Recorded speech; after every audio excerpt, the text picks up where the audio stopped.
I'm Jay Papasan, and this is The One Thing, your weekly guide to the simple steps that lead to extraordinary results.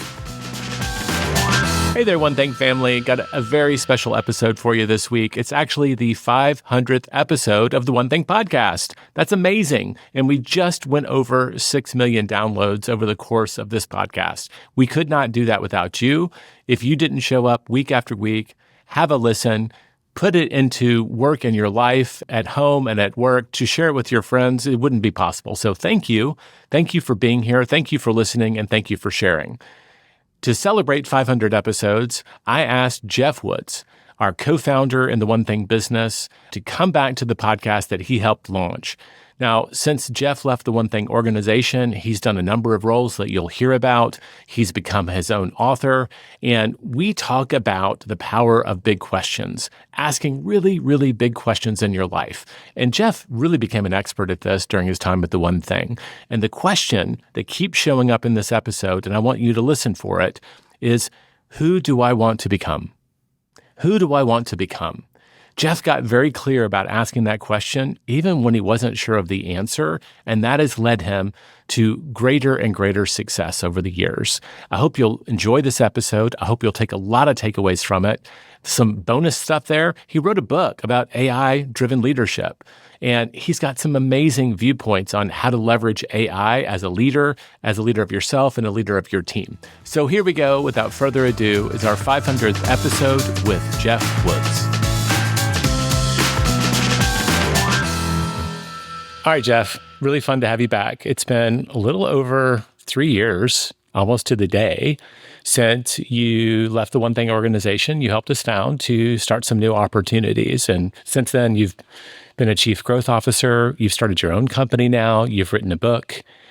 How have what you learned with the One Thing, being kind of the person who led so many people to this book as the podcast host and the head of that company? You were a practice leader for tens of thousands of people.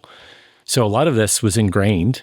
How did you apply it outside of that organization? I know that's a big question, but it's not like I'm like talking to you and like you've been to jail or whatever. Like you've continued the trend up. You've continued the trend up. You're being very successful. We talk about who can you become? Yeah. This was fundamental for me as a chapter in who I could become, because prior to being in business with you and Gary, I had just been a sales guy. Yeah. You guys taught me to think and act like an owner, like a leader. And there are so many things that just got ingrained into my bones that I took forward. A big part of it is just living 80-20 on steroids. Yeah. To the point where I literally see the 20% in order of priority, written simply, specifically, measurably, sufficiently. When I see the world, I naturally, it's like a checklist. Is this a 20%? If not, don't even worry about it. Is it in order of priority? If it's not number one, don't worry about it. Am I hyper clear on what success looks like within that? Otherwise, how would I know if I'm successful? That was transformative, because to the other opportunities I've stepped into, there's all these things you could do, and then there's the one thing you should do. And being able to get to that quick. One of the things that you were such a great practice leader with in our community and organization was the 411. And that's that weekly date you take with your goals to see what your priorities really are and how they change. And I think about the 6+ years we worked together, you probably had a minimum of 350 chances to exercise the muscle you're talking about. Yes. What's the 20% of this and what's the 20% of that? So you had all those reps, and then you also were doing it a lot of times publicly. Yes. So that's just one of the things is like when you started, can you remember that far back? November 2015? November 1st, 2015. Yeah. Like when you think about where you started with where you are today, what would you tell that person? You're grossly underestimating who you can become. Amy and I were literally talking about this last weekend. We got up early. We were sitting in front of the fire having coffee, and it's literally almost... Were you in Austin, Texas? Yeah. I guess it is winter here. I just still don't think about people sitting in front of the fire here. I was like, were you in Colorado or something? But we were reflecting, like November 1st of this year will officially be the 10-year mark of us coming to Austin and just starting this entrepreneurial chapter of our lives. And For those who don't know, Geoff you were in medical sales. Yes. Before you were doing a podcast on your own. Yes. So you were familiar somewhat with kind of this world, but it was a big change for you. Huge. And we were reflecting back on what our goals and dreams were in November of 2015 and what we hoped might be possible in our lives versus now you fast forward almost 10 years and what life looks like today, what our reality is today, vastly eclipses anything we could have perceived to have been possible. And when we look to the future, every time I think I'm big, I just realize I'm still thinking small. I love that. What a great answer. And I love that because, I've also participated in it. Wendy and I gave a presentation in Portugal on the one thing. And one of it, we were talking about the habits of success. And she dug up our annual goals from 2003. And I did not set a single professional or business goal in 2003. And people think of me as being so nerdy about all of that stuff. But back then, I didn't have a single professional goal, which is so weird to go back and think, that used to be me, and now we operate so differently. So 10 years in Austin, you've changed the way you think. You're thinking bigger. You're thinking in priority on steroids. How were you able to use those tools to even decide which direction to run? Because you had all the options in the world. That quote, people don't decide their futures. They decide their habits, and their habits decide their futures. You still got it. Oh, yeah. Yeah. After we parted ways, I was mentally ready to take 2 years to just be with the family. We had just had the birth of our third, Aspen, and I was really ready to prioritize family, but not rush to the next thing. I kind of had this realization that while our whole chapter together was around goal setting to the now, priority, clarity, accountability, but some of the most significant shifts in my life happened with somewhat of a divine intervention. Okay. Like there's all these things that I can will into existence, but some of the greatest opportunities, like even us meeting, I didn't will that into existence. Like you happen to be the keynote at our national sales meeting. I happen to be focusing on upgrading my 5. Like there are certain things that there was more of a spiritual element to it. You also hounded me all the way to the car. And there's some of that as well. Yes. And there's some of that as well. Yes. There was some divine nudging, but there's also, I don't know if it's the St. Ignatius quote. I think it's St. Ignatius. Pray as if everything depends on God and act as if everything depends on you. I think you got a little bit of both in there. I think that would be an accurate description. Yeah. But at least in that chapter, I was ready to see what would show up. I wasn't trying to will things into existence. And when I got a call from Naveen Jindal, chairman of Jindal Steel, who was a client of ours when I was with The One Thing, and I had been his coach, he calls me when he found out that I'd left the organization. When he asked if I would come in-house, my question was, what's the job? And he said, you know our business, you tell me. And that's where... That's a huge question. And that's where I looked at, who do I want to become? Yeah.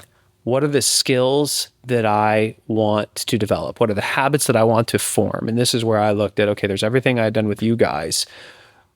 What are the skills I haven't developed yet that he's giving me the opportunity to flex in? And so I wrote a job description around that. Okay. As a chief growth officer over all the companies. And it was going to require a lot of work around strategy in terms of they had... it's like imagine Alphabet to Google. Right. There's about 10 separating different operating companies that were all operating on their own, but vertically integrated in steel manufacturing, about 100,000 people globally. They were all playing on their own versus playing together. I saw that as a way to, how do we line up dominoes? I wanted to learn, how do you drive strategy at a really high level around building enterprise value and a protective moat? How do you lead change management across different cultures as an American when everything is outside of the US, from India, Middle East, Africa, Australia? So I really thought about who I wanted to become, and then what were the habits and skills that I wanted to acquire, and just put myself in a position that I was forced to become that person very fast. Otherwise, I'd fail. Right. Yeah, those are really big questions. How do you lead change to an organization that large and that spread out, you didn't have the answer. No. You just had a big question. Yes. And this, I have realized, has become a central theme of my life. I didn't Chasing big questions you don't know the answers to. I didn't realize it until at this point, looking historically, because my senior year of college, I don't even know if I ever told you this. My senior year of college, I did this internship. And right before graduation, I sat down with the CEO. Is this when you thought you were going to be an accountant? Yes. Oh, yeah. Okay. Yes. Which cracks me up. Anybody who knows you today. Yeah. Go ahead. I asked him what job he thought I should get after school. And he looked at me and he said, Geoff, you're asking the wrong question. And this was the first time in my life, Jay, that I think I was introduced to the power of asking the right questions. Yeah. And he said, you should be asking, what are the skills I can master that are so valuable, they'll serve me no matter where I go, then go find jobs that'll help me build those skills. So he's the one who told me to go into sales instead of being an accountant, which I did. Realizing I wanted to become a business owner, getting into business with you and Gary was all about forming those skills. And so even getting in with Jindal, it was all about asking myself the right questions and bigger questions and searching for those answers that has been a thread that's pulled through the various chapters. So there's probably a lot of people listening. Maybe they're out there, they're on their exercise bike or they're walking their dog or they're driving to work. Yeah.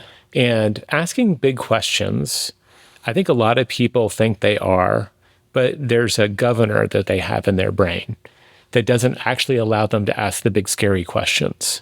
And I'm just curious, because you've been asking bigger and bigger questions. Those are giant questions you're asking, and how do you jump from a small training and coaching organization to a large multinational one? Mm-hmm. How do you get past the fear of asking big questions? I got those training wheels with you guys. I mean, even in the book, you've got the size of the graphic of the X and the Y axis, where the bigger the question, the further you have to search for the answers. And most people, when they set goals based on what they think is doable. They're asking small questions. Yeah. What's within my comfort zone? What's within my current constraints?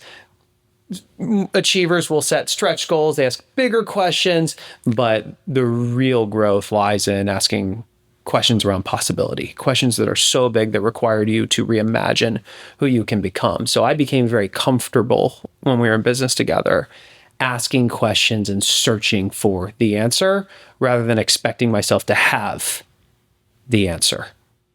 I've observed it. I'm just I know that a lot of folks step into this and maybe they're in a position where they're in a life transition and they're afraid to ask the question. I'm wondering if you have advice for them. I know that you know the answer.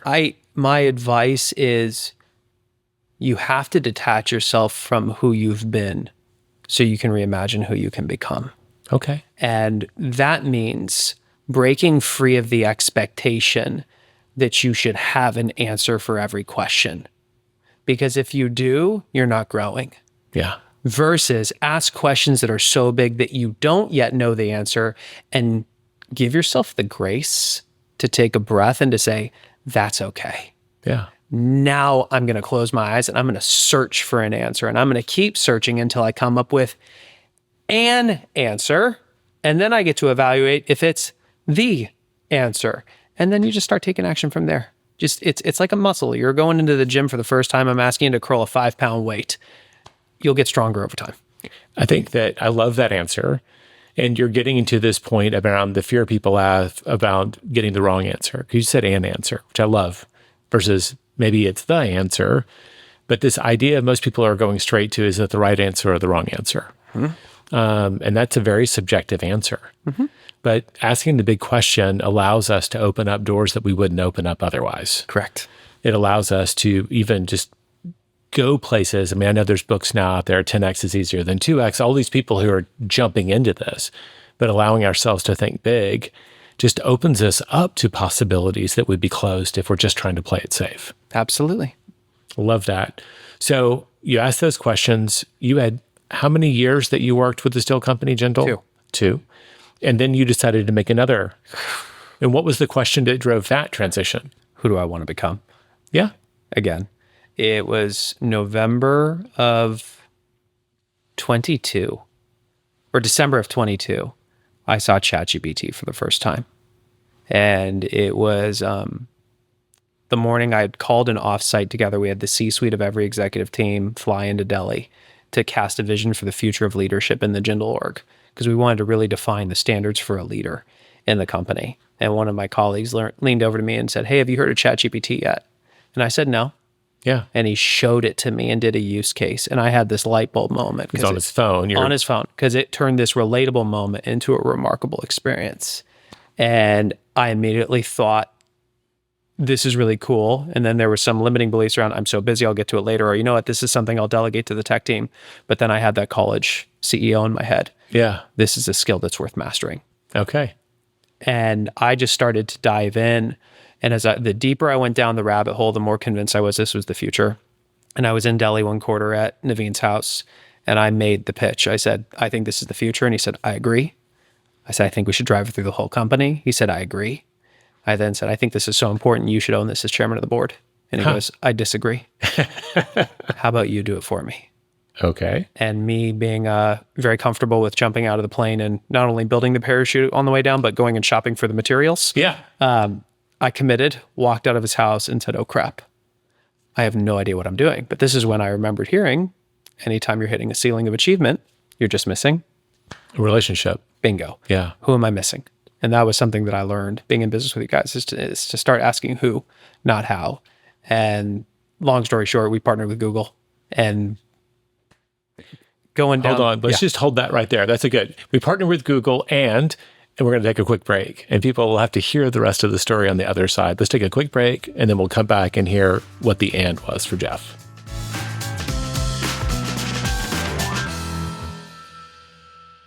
So you partnered with Google, right? So that was the relationship you were missing. What was that like? You just reached out to them cold? Somebody on my team reached out to them and said, I mean, Jindal Steel is like saying, that's like Rockefeller in the US. Okay. It's a big deal. So when we said we're from Jindal Steel, they said, "Can we partner with you to help you do AI?" So now basically every quarter I'm at their headquarters in Delhi, and their team is teaching me, what is AI? How does it work? How do you identify use cases? And as I started driving it through the company, I just saw a much bigger opportunity because every leader knows AI is the future, but they have no idea where to start. They think they're falling behind, and all these tech companies are pushing it as a solution, looking for a problem, but they're focusing on the wrong things. The tech has never been the difference that makes the difference. It's the leaders who harness it. Nobody was talking about the leaders. Okay. And that's when I was like, oh, I think I could become a global thought leader around the leadership and strategy side of AI. And so I literally resigned and said, I'm going to write a book and build a company about this before, frankly, I felt qualified to do it. But I said, it was literally a fundamental conversation I had with my writing coach. I said, I know I'm going to hire you, but you're saying I have to write a book that's going to build the company. I have no idea what the company is, and I have no idea what the book is. How do I start? And he said, that's a great question.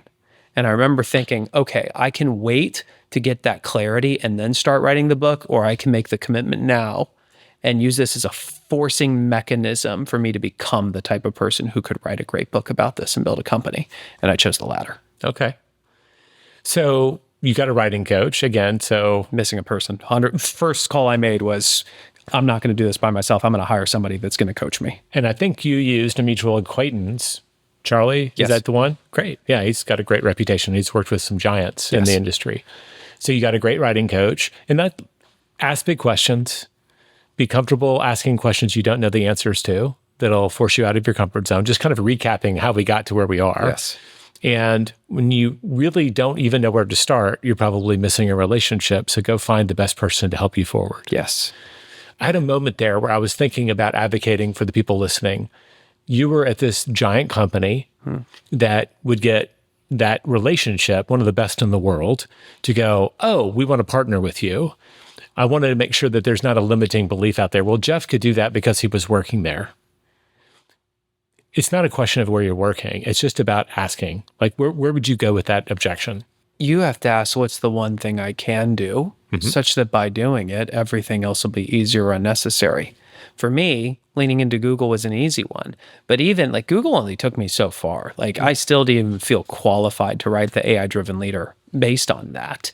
And that's when I just had to say, I'm going to become a real practice leader of this. And what's the one thing that I can do every single day that if I keep knocking that domino down, because the dominoes are lined up, everything else is going to be easier or unnecessary. So you have to ask, what is that for you? And just start taking action. Great answer. Thank you.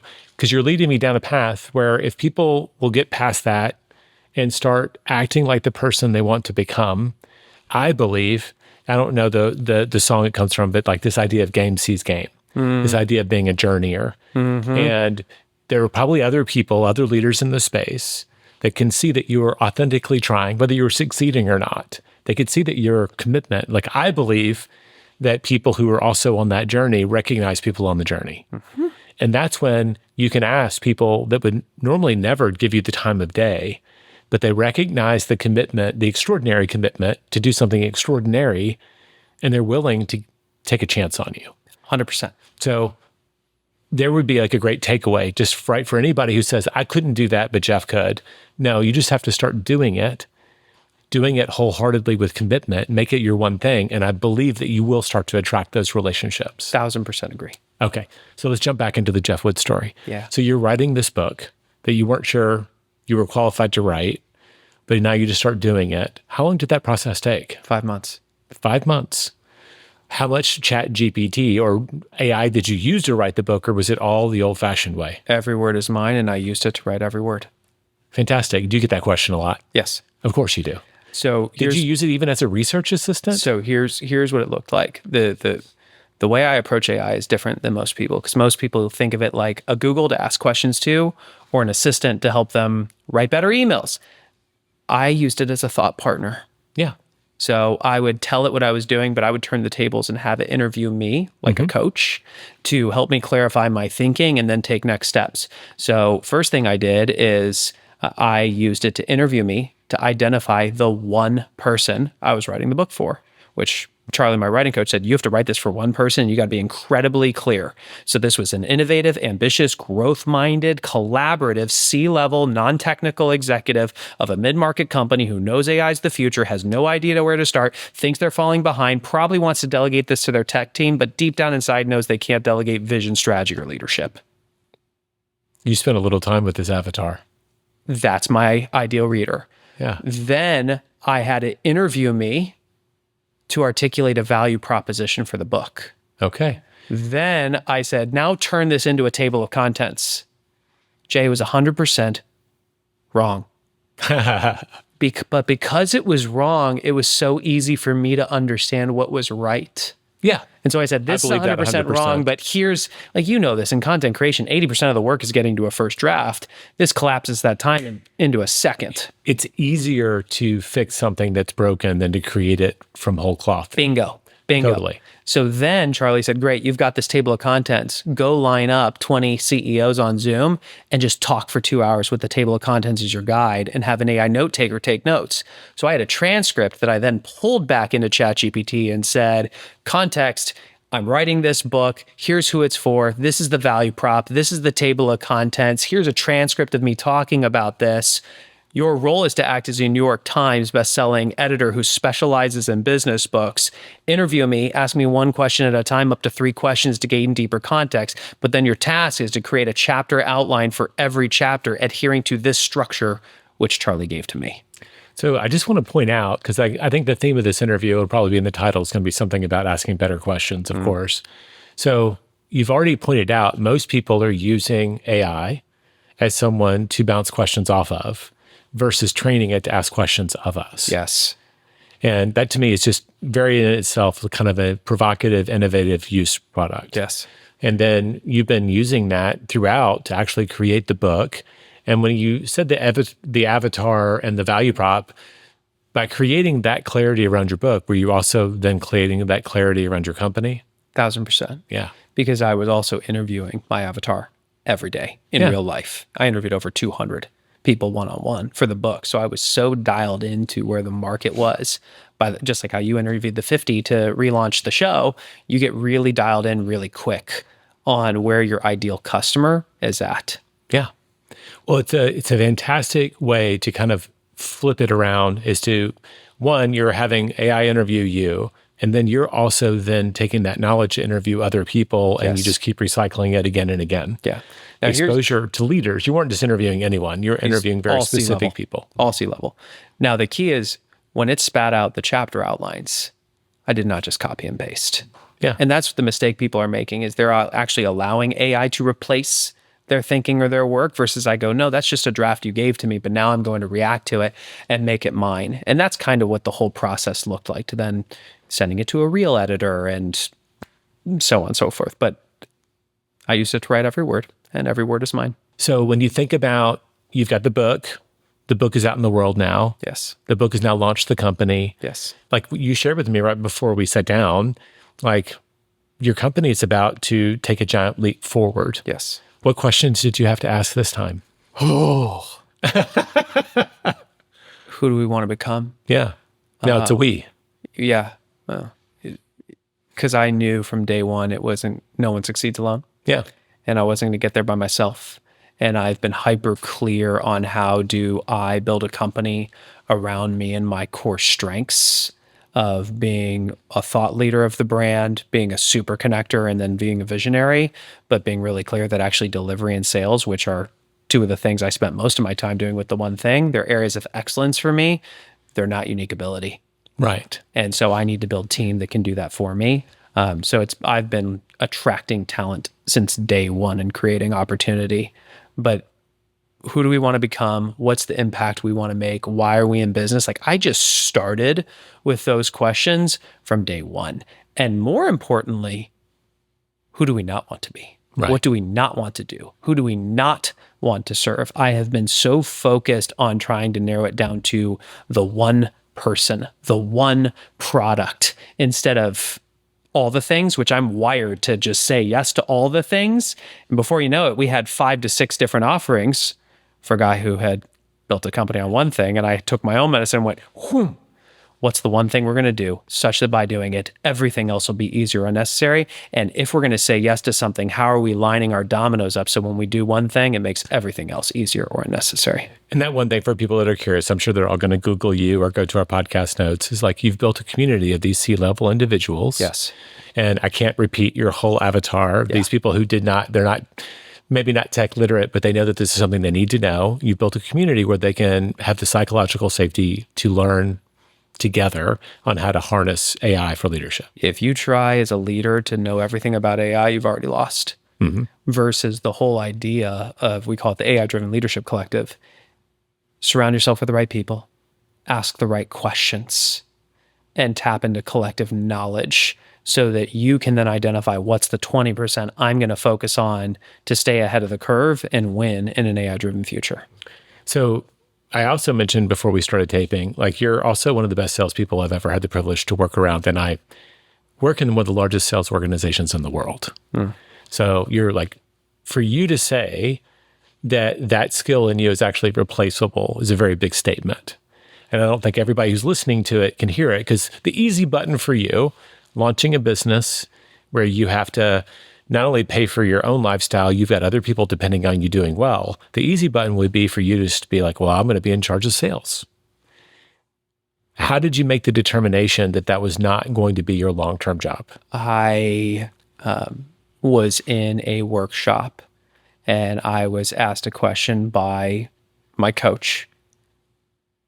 What are the intersections of the things that you are truly world-class at that bring disruptive value to the organization that you love doing all day? And I originally wrote sales and delivery on that list. But then they asked a question, if all you did was this, would you have more energy or less? And I know that if all I do is delivery, I will be drained. And I know if all I do is sales, I'll be drained. But I can do this conversation literally all day, and you'll think I took 5 shots of espresso. I could literally be out forming relationships with other people, and I will be more energized, and I could be sitting in front of a whiteboard or casting a vision. And that's when I realized, oh my gosh, sales and delivery are areas of excellence for me, but they are not the core strengths that I should be focusing on. Therefore, I actually need to leverage sales and delivery. And I just made it a standard that it can't involve me. Okay. And does your coach hold you accountable to that? He doesn't even need to. And this is where I also learned, like I watched you with Carly, like when you hire an assistant or any team member, you just tell them what their job is and then you hold them to it. I just told my team from day one, like this is on our business plan. By end of year, Geoff will be investing 90% plus of his time in his core strengths. And they know exactly what my strengths are. And my assistant tracks the time on a monthly basis that I am in strength versus out of it. And I'm just holding the team accountable to it. So Geoff, after all of this journeying, do you have clarity around who you want to become now? I heard it at a certain point you wanted to be a thought leader in this space. It's more than that, or is that mostly it? So I have gotten different answer than you might be expecting. The 6 months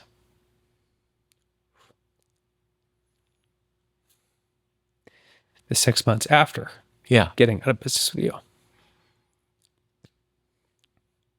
some of the darkest of my life,